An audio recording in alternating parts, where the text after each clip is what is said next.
நீங்க எதிர்நீச்சல் போட்டீங்க. வாழ்க்கை என்னென்னமோ பண்ணிச்சு உங்களை. 15 வருஷம் நீங்க விடாம பண்ண இந்த முயற்சிகள் தான் இந்த நாளைக்கு எங்களை கூட்டிட்டு வந்திருக்கு. இது கேள்வி கேட்கிற விரல் சொல்லலாம். நம்ம இப்படி கீழே காமிச்சோம்னா நான் இருக்கேன், விரல பிடிச்சுக்கோ, நீ வா அப்படின்னு கூட்டிட்டு போற விரல் இருக்கு இல்லையா? எனக்கு அண்ணா / சித்தப்பா கமல் சார். ரசிகர் மன்றங்களா இருந்ததை நற்பணி மன்றமா மாத்துறது அவர்தான். இப்ப கிட்டத்தட்ட 6000 மாணவர்களுக்கு மேல நம்ம கொண்டு போய் சேர்த்திருக்கோம்.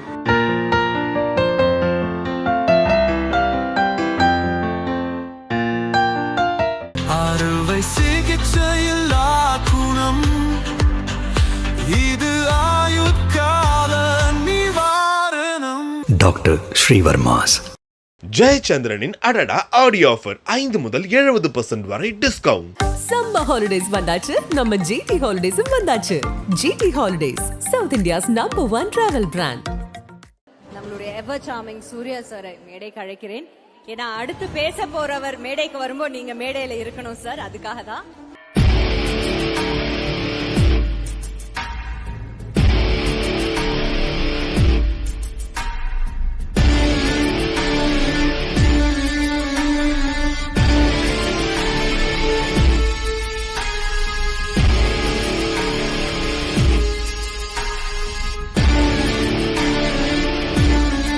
அறம் செய்ய விரும்பு.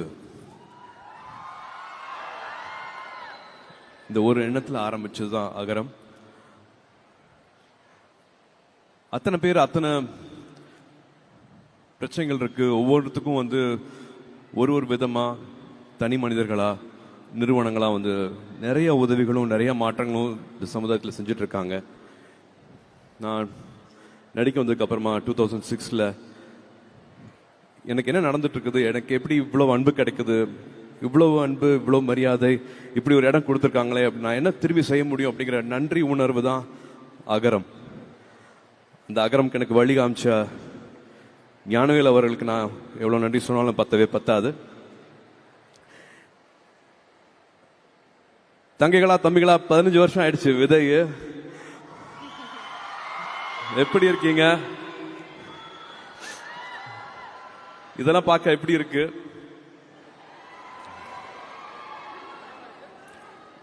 நிறைய கேள்விகள் கேட்டே இருந்தோம். அப்போ பேசிக்கா எல்லாருமே சொல்றது தானே, இருக்க இடம், உடுக்க உடை, உண்ண உணர்வு.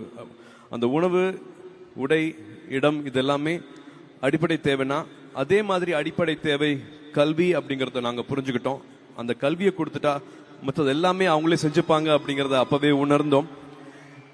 எப்படி இதை செய்ய போறோம், எப்படி இதை சரியா செய்ய போறோம் அப்படின்னு தேடிட்டு இருக்கும் போது கிராஸ் ரூட் லெவல்ல போய் நம்ம அதை கத்துக்கலாம், உண்மையா என்ன நிலவரம், என்ன நடந்துட்டு இருக்கு அப்படிங்கிற கத்துக்கலாம் அப்படிங்கறக்காக ஒரு பழங்குடி ஒரு பள்ளி, அரசு பள்ளிக்கு போய் நம்ம அதை தத்தெடுத்துட்டு உதவிகள் செஞ்சு என்னன்னு கத்துக்கலாம் அப்படின்னு போய் பார்த்தோம். அப்பதான் அங்க 6வதுல இருந்து 12வது படிக்கிற மாணவர்களோட குடும்ப சூழல், அவங்க வாழ்வாதார சூழல், அவங்க எந்த நிலைமையிலிருந்து படிக்க வராங்க, எதனால பாதியிலே படிப்பை விடுறாங்க, என்னென்ன பிரச்சனைகள் அங்கே நடக்குது அப்படிங்கறத நேரடியாக அங்கனால பார்க்க முடிஞ்சது.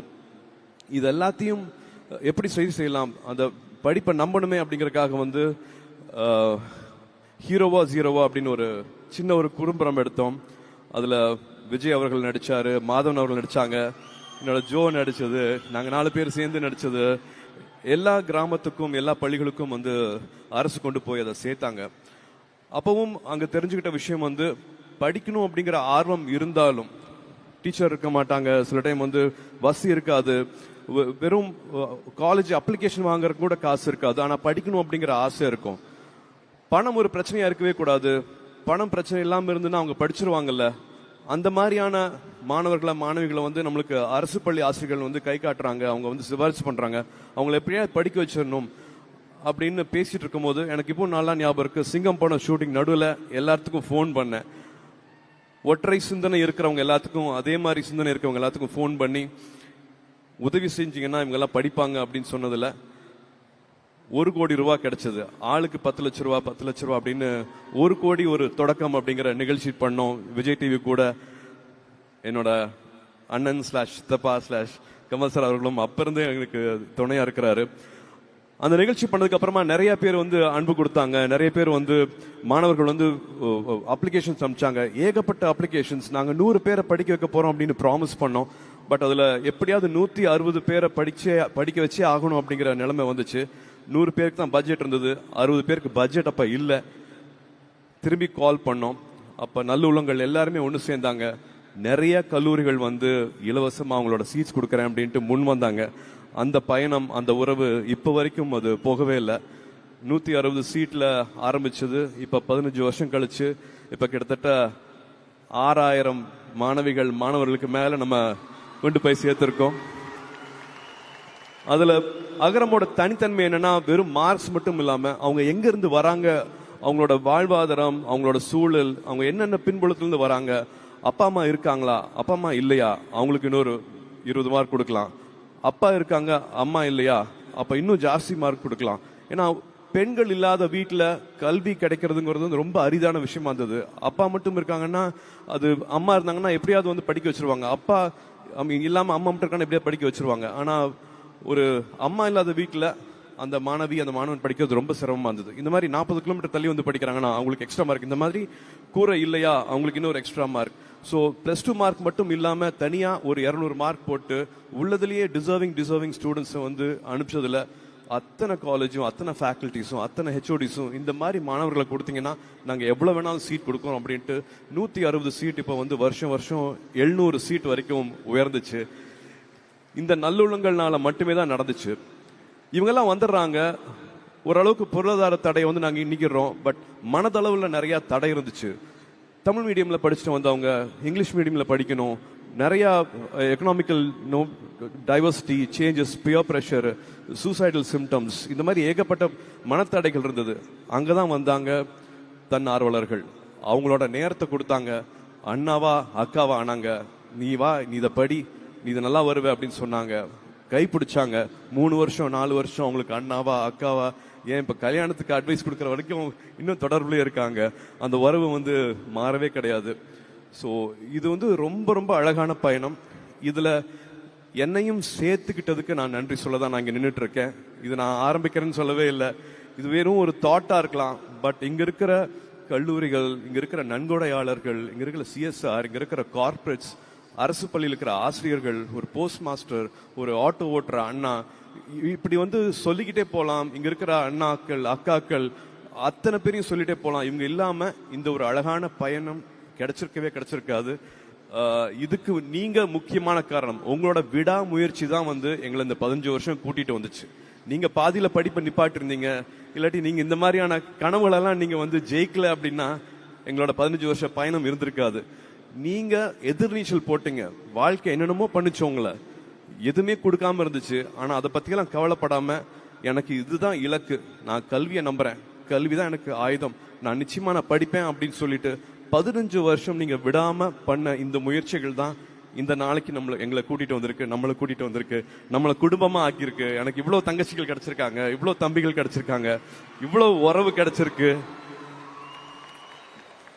இது மட்டுமே பண்ணாம வந்து நீங்க திரும்பி கொடுத்துருக்கீங்க. நான் இப்பதான் அண்ணன் சொல்லிட்டு இருந்தேன், நான் வந்து அகரம் ஆரம்பிக்கும் போது எனக்கு 35-36 வயசு இருக்கும். பட் நீங்க 20 வயசு 22 வயசுலயே வந்து சமுதாயத்தை பத்தி திரும்பி நினைக்க ஆரம்பிச்சிட்டீங்க. இப்ப அகரம் நடத்திட்டு இருக்கிறது வந்து அகரம் முன்னாள் மாணவர்கள்.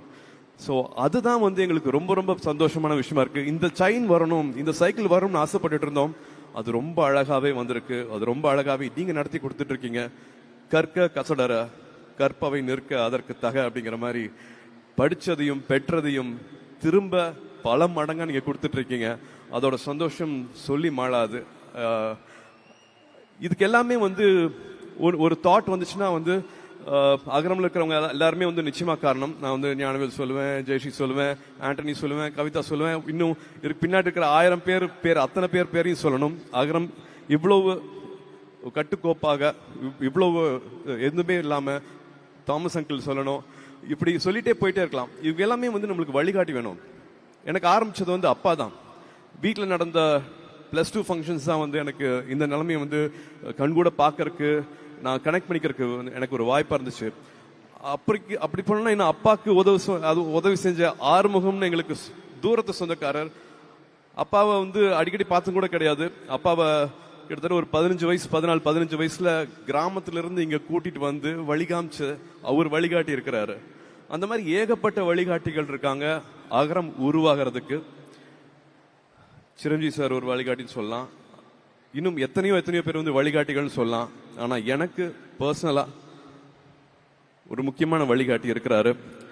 இந்த விரல் இருக்கு இல்லையா, இந்த விரலுக்கு வந்து நிறைய அர்த்தங்கள் சொல்லலாம். இது கேள்வி கேட்கிற விரல் சொல்லலாம், குறை சொல்ற விரல்னு சொல்லலாம், மிரட்டுற விரல்னு சொல்லலாம். ஆனா இதே விரல நம்ம இப்படி கீழே காமிச்சோம்னா, நான் இருக்கேன், விரலை பிடிச்சிக்கோ, நீ வா அப்படின்னு கூட்டிட்டு போற விரல் இருக்கு இல்லையா, எனக்கு அந்த விரல், எனக்கு அண்ணா /சித்தப்பா நம்மளோட கமல் சார் இது ஏற்கனவே சொல்லியிருக்கிறாரு. என் ரூம்ல இருக்கிற போஸ்டர்ல வந்து நான் கமல் சார் போட்டோ வந்து நான் ஒட்டி வச்சிருக்கேன். நாயகன் படம் பார்த்துட்டு மீசையெல்லாம் எடுத்திருக்கேன். அந்த போஸ்டரை ஒட்டிட்டு எங்களுக்கு நடுவில் இப்படி ஒரு உறவு கிடைக்கும், இப்படி ஒரு பயணம் கிடைக்கும் அப்படின்னு நான் நினைச்சு பார்த்ததே கிடையாது. ரசிகர் மன்றங்களா இருந்ததை வந்து நற்பணி மன்றமா மாத்துறது வந்து அவர் தான். ஒரு கலையில வந்து சலங்கை ஒளி பண்ணிட்டு நாயகன் இவர் தான் பண்றாரா, தேவரமன் இவர் தான் பண்றாரா, காசுக்காக பண்ணவே இல்லை. அந்த கலைக்காக வந்து தன்னைத்தானே எவ்வளவு உயர்த்திக்கலாம், மற்றவங்களை எப்படி இன்ஸ்பயர் பண்ணலாம் அப்படிங்கிறது மட்டுமே வந்து நான் அவர் அப்படிதான் பார்த்தேன். நான் வேற தொழில இருந்தா கூட எனக்கு அவர் தான் எனக்கு இன்ஸ்பிரேஷன் இருப்பாரு. நான் உயர்றதுக்கு, நான் வளர்றதுக்கு, நான் ஒரு இலக்கை தொடுறதுக்கு என்னைக்குமே அவர் தான் இன்ஸ்பிரேஷன் இருப்பாரு. அவர் திரும்ப சொல்ற மாதிரி, படத்துலையும் சொன்ன மாதிரி, அடுத்த வினாடி ஒழித்து வைத்திருக்கும் ஆச்சரியங்கள் இந்த உலகத்துல ஏராளம். Miracles happen. நினைக்கிற கனவு நிச்சயமாக நிறைவேறும். அறுவை சிகிச்சையில்லா குணம், இது ஆயுட்கால நிவாரணம். டாக்டர் ஸ்ரீவர்மாஸ். ஜெயச்சந்திரனின் அடடா ஆடியோ ஆஃபர் 5 முதல் 70% வரை டிஸ்கவுண்ட். சம்மர் ஹாலிடேஸ் வந்தாச்சு, நம்ம ஜிடி ஹாலிடேஸும் வந்தாச்சு. GT holidays, South India's number 1 travel brand.